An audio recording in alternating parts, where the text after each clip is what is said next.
पढ़ना भी चाहिए, इनसे मोहब्बत भी करना चाहिए, इनके करीब रहना चाहिए, इनसे निस्बत अपनी बना के रखना चाहिए। क्यों रखना चाहिए? इसलिए कि ये वो अजीम निस्बतें हैं कि जो हमें दुनिया में भी हमारे लिए पहचान के लायक हमारी पहचान इनकी निस्बतों की बुनियाद पर की जाती है, और कयामत के दिन भी इंशाअल्लाह इन्हीं निस्बतों की बुनियाद पर हमारी और आपकी पहचान बरकरार रहेगी।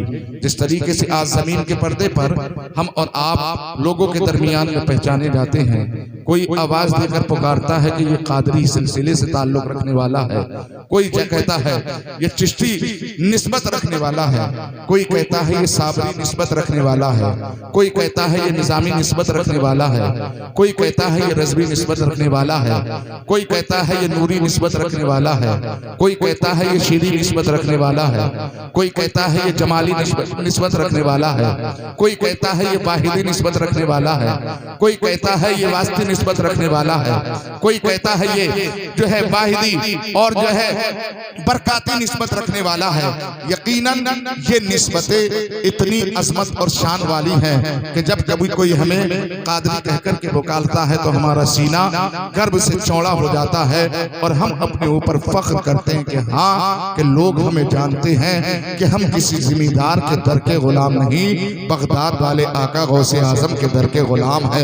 अगर कोई हमें चिश्ती कहकर के पुकारता है तो सर फख्र से बुलंद हो जाता है और सीना ठोक कर हम कहते हैं लोगों देखो हमें फख्र है अपनी निस्बत पर, अपने आका पर, कि लोग हमें जानते हैं कि हम किसी नेता के तलवे चाटने वाले नहीं, ख्वाजा के आस्ताने की खाक को चूमने वाले हम गुलाम हैं।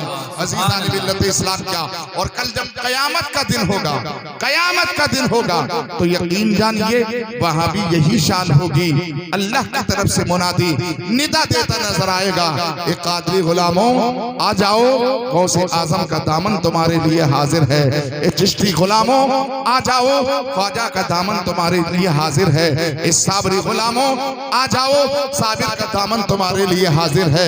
ए आला हजरत के मानने वालों आ जाओ, ये इमाम अहमद रजा खान का दामन तुम्हारे सरों के लिए हाजिर है। अल्लाह अकबर। अज़ीज़ान मिल्लत इस्लाम क्या, इसी मोहब्बत को हमें और आपको अपने दिल के अंदर बसाना है। और क्यों न बसाएं, इसलिए कि हम रोजाना नमाज जब पढ़ा करते हैं 5 वक्ता, तो 5 टाइम की नमाज में हम सूरह फातिहा का विर्द करते हैं। अज़ीज़ान मिल्लत इस्लाम क्या, आधी सूरत अल्लाह की हम्द व सना और अल्लाह की तारीफ व तौसीफ में बयान की गई है।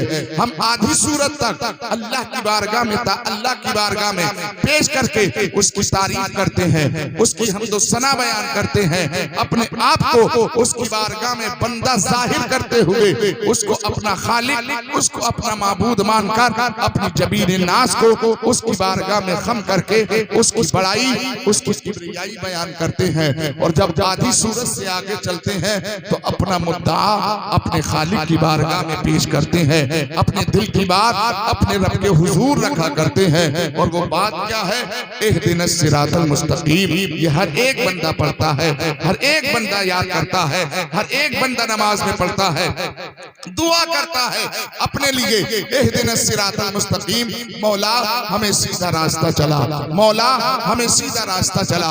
और सिर्फ सीधा रास्ता चलने की दुआ नहीं करता, बल्कि उसके साथ साथ और एक कदम आगे बढ़ के अपने रब के हुजूर अर्ज करता है, सिरातल लदीना अनअमता अलैहिम। ए पाक बेनियाज उन लोगों का रास्ता चला जिनके रास्ते पर तूने इनाम किया है। अब इनाम क्या है? अल्लाह अकबर। उनके रास्ते पर अगर चलोगे तो यकीनन अल्लाह दुनियावी इनाम भी तुम्हें अता करेगा, दुनियावी लज्जतें भी तुम्हें अता फरमाएगा, दुनियावी साजो सामान भी तुम्हें अता करेगा, दुनियावी इक़्तिदार और मनसब भी वो परवरदिगार आलम तुम्हें अता करेगा अगर उनके रास्ते पर चलोगे। और सिर्फ दुनियावी नहीं बल्कि अल्लाह उनके रास्ते पर चलने के सदक़े तुम्हें कब्र के अंदर भी आसानियां अता फरमाएगा, और कब्र से लेकर आखिरत के दिन भी रब कदीर अपने उन महबूबीन बंदे के सदक़े जिनके रास्ते पर चलने की तुमने दुआएं और तमन्नाएं की थी और उनके रास्ते पर अगर चले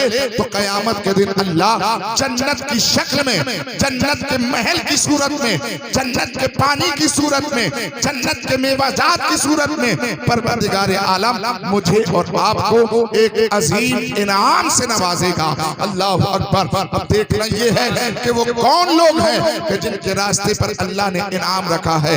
आओ जरा कुरान हमीद, कुरान मजीद, फुरकान हमीद का जब मुताला करते हैं तो इसी के अंदर रब फरमाता है कि जिनके रास्ते पर चलने की तुमने दुआ की है ना और उनका पता मालूम करना चाहते हो तो सुनो। अल्लाह फरमाता है अनअमल्लाहु अलैहिम मिनन नबिय्यीना वस्सिद्दीकीना वश्शुहदाई वस्सालिहीन। तुम्हारे रब का इनाम जो अल्लाह ने वादा किया है, इनके रास्ते पर चलोगे तो इनाम दिया जाएगा। तो वो कौन लोग हैं? वो अंबिया और मुरसलीन की जमात है। तुम इनके रास्ते पर चलो, अल्लाह तुम्हें दुनिया और कब्र और आखिरत के इनाम अता फरमाएगा। वो सिद्दीकीन की जमात है। तुम अगर इनके रास्ते पर चलो तो तुम्हें अल्लाह दुनिया कब्र और आखिरत के इनाम अता फरमाएगा। वो शुहदाए इस्लाम के रास्ता है। अगर तुम इनके रास्ते पर चलो तो परवरदिगार आलम तुम्हें दुनिया कब्र और आखिरत के इनाम अता फरमाएगा। वो नेकोकार, मुत्तकीन और परहेजगार मेरे नेक बंदे जिन्होंने तकवा और तहारत इख्तियार करके दीन शरीयत पर अमल करके अपनी जिंदगी के शब रोज बसर किए और मेरी मार्फत हासिल कर ली, उनके रास्ते पर अगर चलोगे, उनके तरीके पर अगर चलकर जिंदगी गुजारोगे तो यकीनन मैं तुम्हें दुनिया कब्र आखिरत के इनाम अता फरमाऊंगा। अजीज़ान मिल्लत इस्लामिया, ये आज बच्चू शाह मियां रहमतुल्लाह ताला अलैह का सिर्फ और सिर्फ उस इस चीज का नाम नहीं कि तारीख विसाली आए उनके नाम पर अल्लाह अकबर मेले ठेले का इंतजाम किया जाए और नामो नमूद के लिए वहां पर झूले वगैरह दीगर अशिया का इंतजाम करके हम अपने दिल को और अपनी नफसानी ख्वाहिशात को बढ़ाने के लिए अल्लाह अकबर उस मेले में आए और मेले में गुलछर्रे उड़ाएं, मेले में टहले, मेले की अशिया से फायदा उठाएं और अपने घर पलट के चले जाएं। नहीं नहीं, जिस अल्लाह वाले का उर्स हो रहा है वहां पर आप मेले में घूमने की नियत से ना जाइए, बल्कि वहां पर टहलने और उस मज़ामीर जो अतराफ अहाते में उर्स जो है साहिब उर्स के अहाते में लगा हुआ है, आप उस उर्स से मजे लेने के लिए मत जाइए। अगर आप सिर्फ मेले से मजे लेने के लिए जाओगे, उसके नाम पर अगर मेले ठेले में सिर्फ घूमने के नाम पर जाओगे तो यकीनन आप न दुनिया में इनसे फैज पा सकते हो, न मरने के बाद तुम्हें आखिरत में इनका कोई फैज मिलेगा। अगर इनका फैज लेना है अल्लाह अकबर तो जब भी अल्लाह वालों के उसकी तारीख आए तो वहां उसकी तारीख में आप जो है सिर्फ दुनियावी मजे लेने के लिए नहीं बल्कि उनकी बारगाह में कुरान पढ़ के, दुरूद पढ़ के, कलमा पढ़ के, तस्बीह पढ़ के, जिक्र अस्कार करके उनके लिए इसाले सवाब करते हुए नजर आओ। तुम कुरान करके उनको इसाल करोगे, उधर इनकी निगाहें लुत्फ़ करम होगी, इंशाअल्लाह तुम्हारा बेड़ा यहाँ भी पार हो जाएगा, आखिरत में भी। नारे तकबीर, नारे रिसालत, फैज़ान गौसे आज़म, फैज़ान बच्चू शाह मियां, नारे तकबीर, नारे रिसालत। बहुत सुभान। देखें आप हालात देखें, अभी कुछ देर पहले कितना शोर शराबा था यहाँ पर, आगे नहीं था, कितना शोर शराबा था। खजुरिया के ज्यादातर औरतें और मर्द यहाँ पर थे, नौजवान भी यहाँ पर थे। और जब महफिल शुरू हुई आहिस्ता आहिस्ता दुकानदारों ने अपनी दुकानदारी बंद करी, उन्होंने दुकानें समेटी, वो भी चले गए और उनकी दुकानों के साथ में जो आए थे वो भी चले गए। बच्चा कौन मुझे लग रहा है ये दानिश भाई के जो घर के लोग हैं, खानदान के, वही बैठे हुए हैं यहाँ, या जो चंद मुरीद होंगे बस। वरना ये जलसा एक तारीखी जलसा होता था। किसी दौर में ये जलसा एक तारीखी जलसा होता था। जब मौलाना दानिश और हम साथ में पढ़ते थे बरेली शरीफ, तो तारीखी जलसा होता था। 2 दिन कॉन्फ्रेंस होती थी, 2 दिन अजीम जलसा होता था। जामे नूरिया के तलबा भी उस जलसे में आते थे, यहाँ पर आते थे सुनने के लिए। हुजूर तहसीन मिल्लत जैसी अजीम शख्सियत आती थी, इलाका ढुल जाता था। लेकिन आज वही जगह है, वही पिंडाल है, वही आस्ताना है, और लोगों की क्या दुर्दशा आज नजर आ रही है। तो इससे पता चलता है कि लोगों ने यहाँ आकर कुछ सीखा नहीं। अगर सीखा होता तो यकीनन जानते कि इन महफिलों की क्या अजमत है, क्या शान और क्या बरकतें हैं। मेरी कौम के लोगों, आपकी जितने भी लोग बैठे हैं, बस एक बात और समाप्त कर लें और आप फिर इंशाअल्लाह सलात व सलाम पढ़ लिया जाएगा। आप कभी भी जाया करें किसी मज़ार पे, उर्स किस चीज का नाम है? उर्स किस चीज का नाम हमने रखा है? बताइए, किस चीज का नाम उर्स है? क्या मेले का नाम उर्स है? क्या झूले का नाम उर्स है? हलवा पराठे का नाम उर्स है? खेल खिलौनों का नाम उर्स है?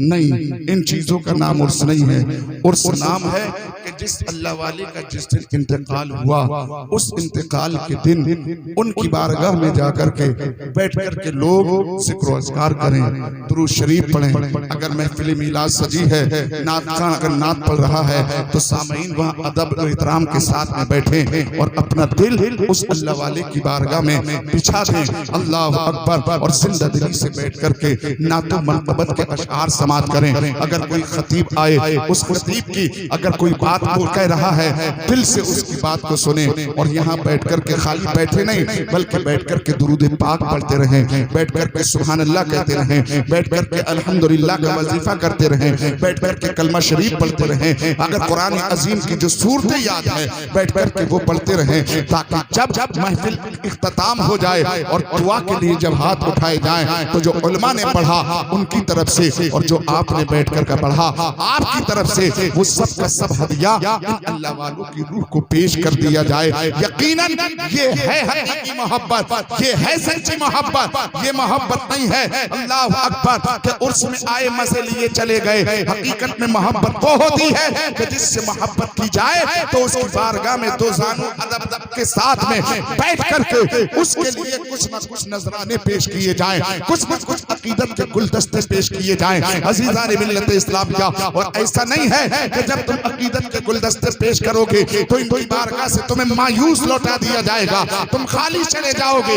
नहीं नहीं, बल्कि अल्लाह ने अपने मुकद्दस बंदों को वो शान और अज़मत अता फरमाई है, वो जाहो हशमत अता फरमाई है। इनकी निगाहों के अंदर अल्लाह ने वो कमाल अता फरमाए हैं कि जिसके ऊपर अगर एक मर्तबा सिर्फ एक लम्हे के लिए अगर अपनी निगाहें करम फरमा देते हैं तो उसके पिघले मुकद्दर को बदल दिया करते हैं। अगर गरीब होता है, अगर अकीदत से मांगने वाला आया और इनकी निगाहें फैज अगर उसके ऊपर एक लम्हे के लिए पड़ जाती है तो यकीनन वो अगर कमजोर भी होता है तो अल्लाह उसे ताकतवर बना देता है, अल्लाह उसको कुव्वत वाला बना देता है।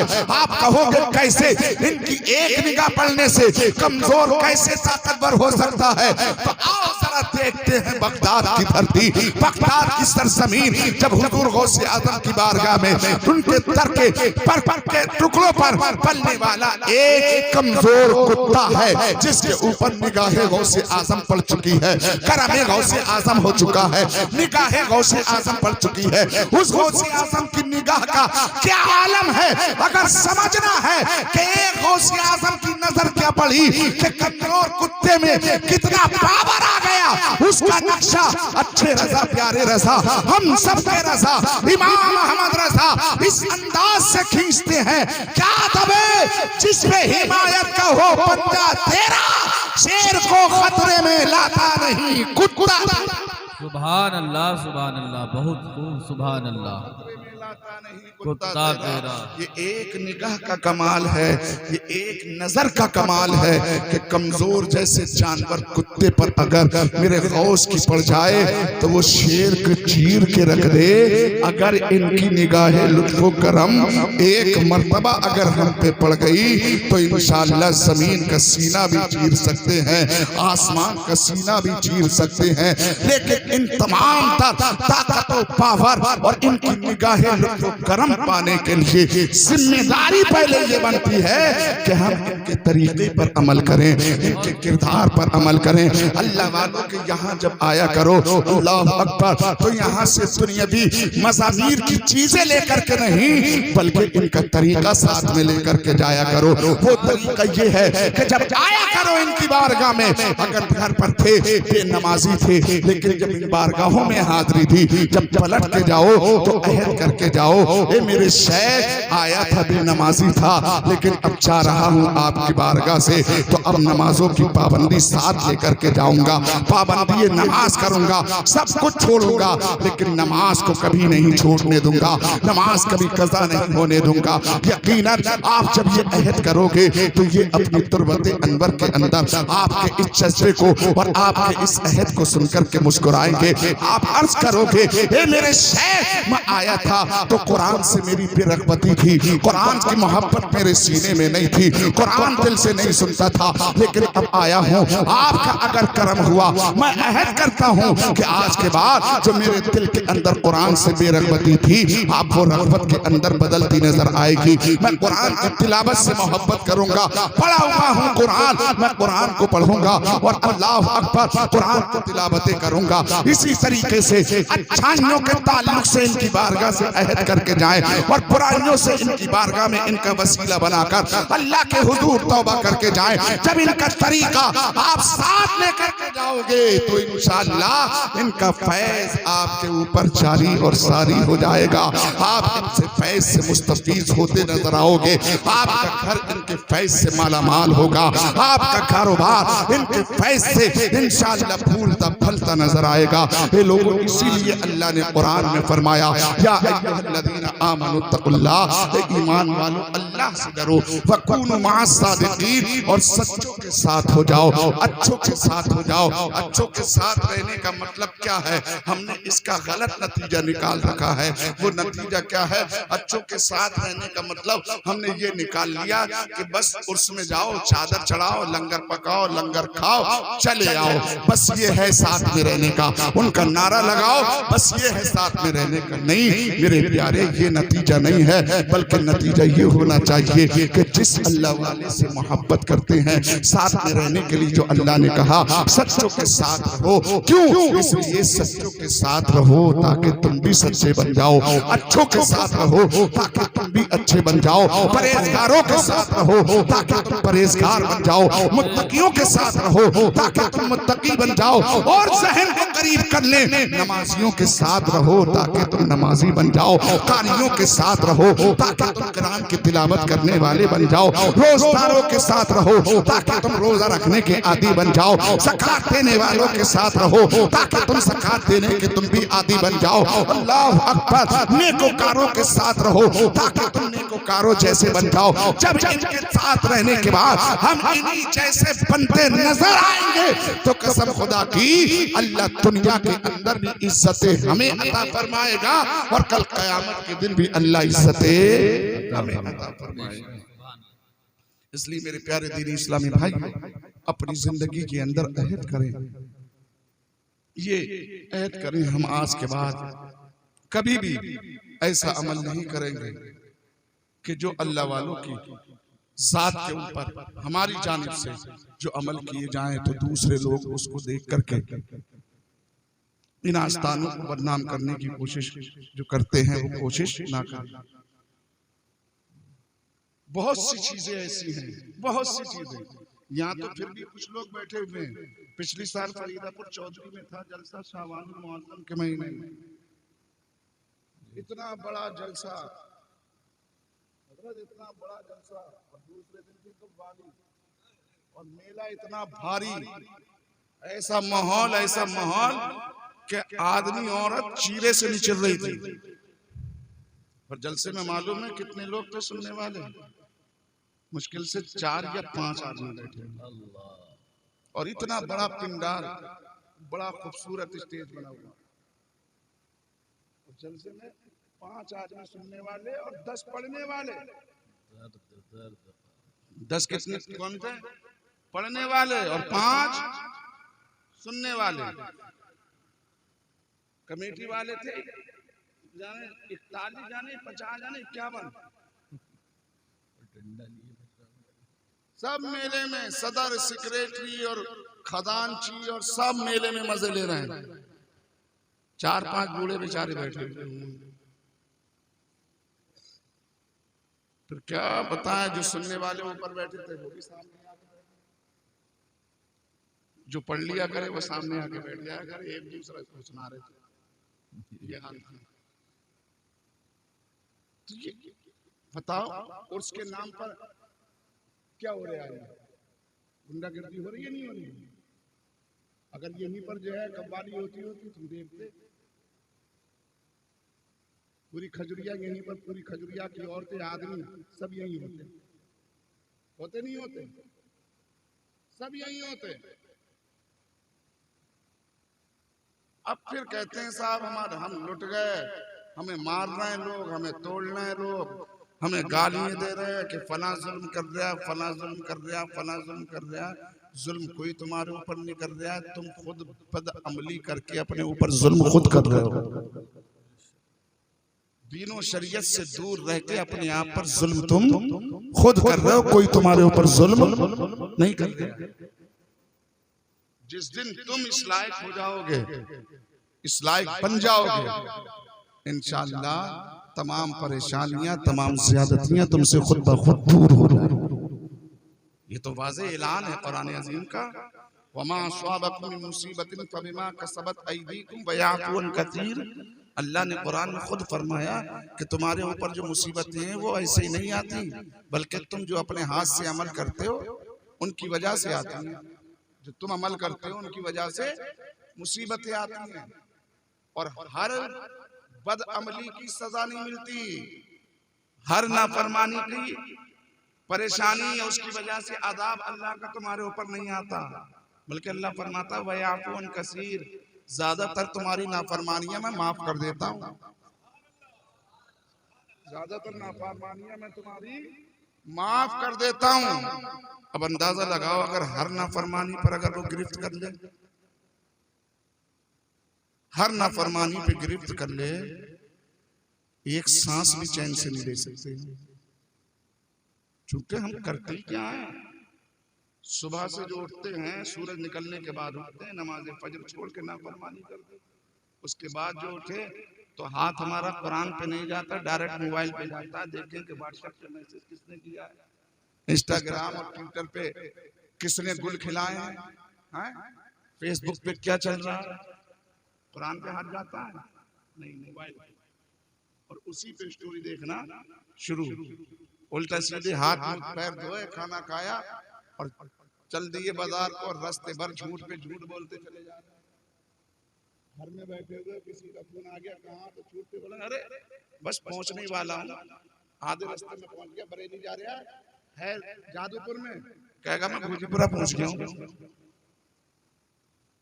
चल रहा नहीं चल रहा।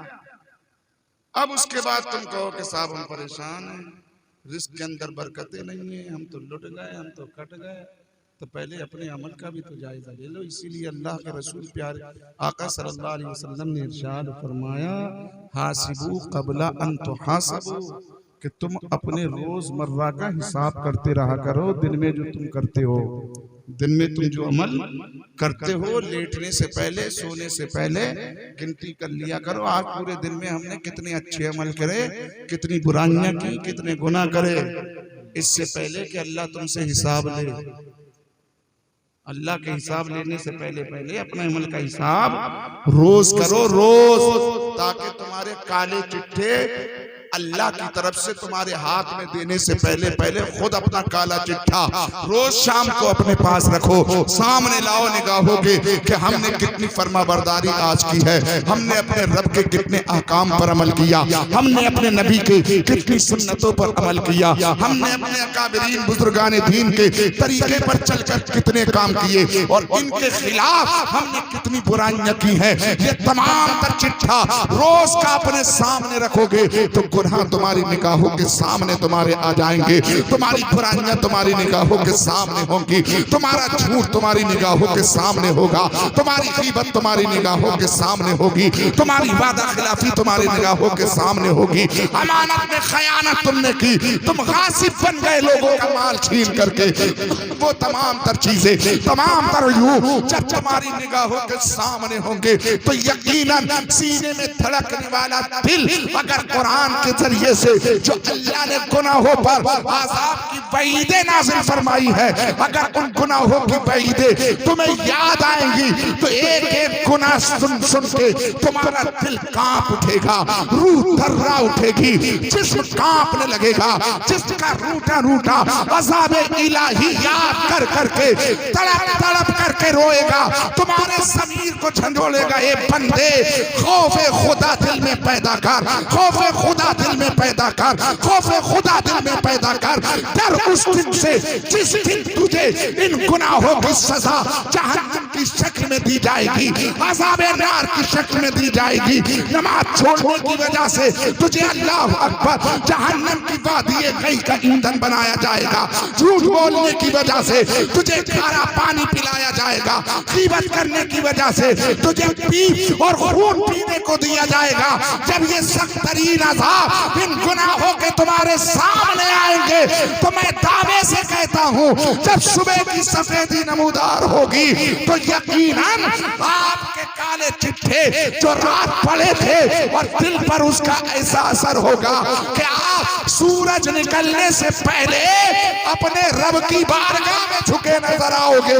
और जब खुदा की बारगाह में झुकोगे तो इंशाअल्लाह मेरे जिंदगी का उजाला जब नूर से होगा तो शाम इंशाअल्लाह ताला अल्लाह के नूर से होगा। नारे तकबीर, नारे रिसालत, मसलके आला हजरत, उर्से मुबारक। सुभान अल्लाह, सुभान अल्लाह। क्या करें, लोग दूसरों का हिसाब लगाते हैं, अपना हिसाब हाँ पड़ोसी का हिसाब खूब रखते हैं।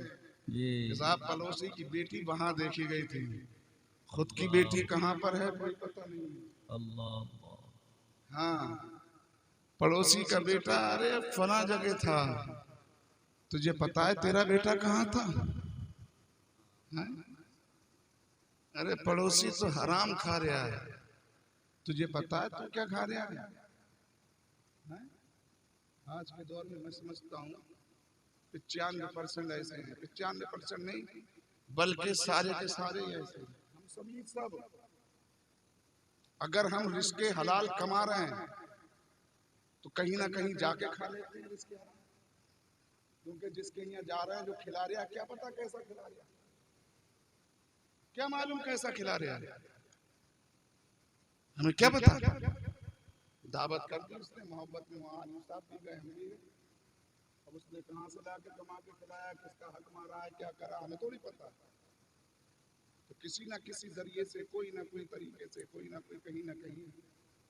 इसलिए सारे लोग आज जो कहते हैं कि साहब मौलानाओं की जबान में असर नहीं है, तो काहे का असर हो, कहाँ से असर आए?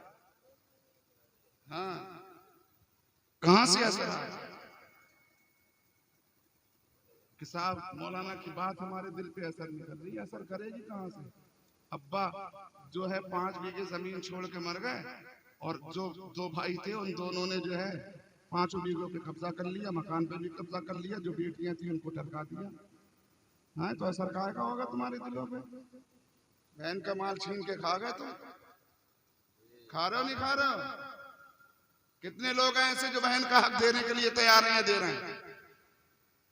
मुश्किल से 5% या 10% लोग मिलेंगे जो बाप की विरासत में या माँ की विरासत से जो है बहनों का हक दे रहे हैं, वरने सबके सब जो है भाई ये कह के छूट जाते हैं। अरे बरातें कर तो दी, हाँ तो बरातें उस दिन बेटियों की थोड़ी करी है, बहनों की, तुम्हारी भी तो बरातें करनी है, माल तो तुम्हें भी मिला है।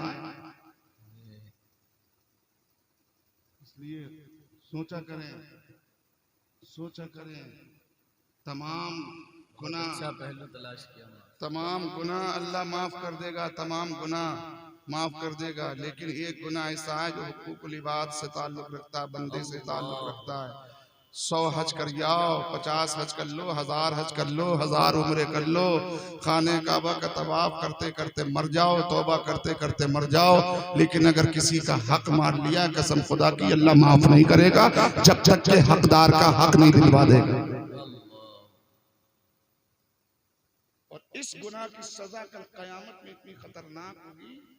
अल्लाह के रसूल ने अपने सहाबा से फरमाया था, मेरे सहाबा जानते हो कयामत के दिन सबसे बखील कौन होगा, यतीम कौन होगा, कमजोर कौन होगा? तो सहाबा ने अर्ज किया था, या रसूल अल्लाह, जिसके पास जो है नेकियां नहीं होंगी, वो सबसे कमजोर होगा। तो आका ने फरमाया नहीं, सबसे कमजोर वो होगा कि आएगा तो मैदान क़यामत में नेकियां उसके पहाड़ की बराबर होंगी और हिसाब होते होते उसकी नेकियां सब छीन ली जाएंगी, उसके गुनाह पहाड़ों जैसे हो जाएंगे।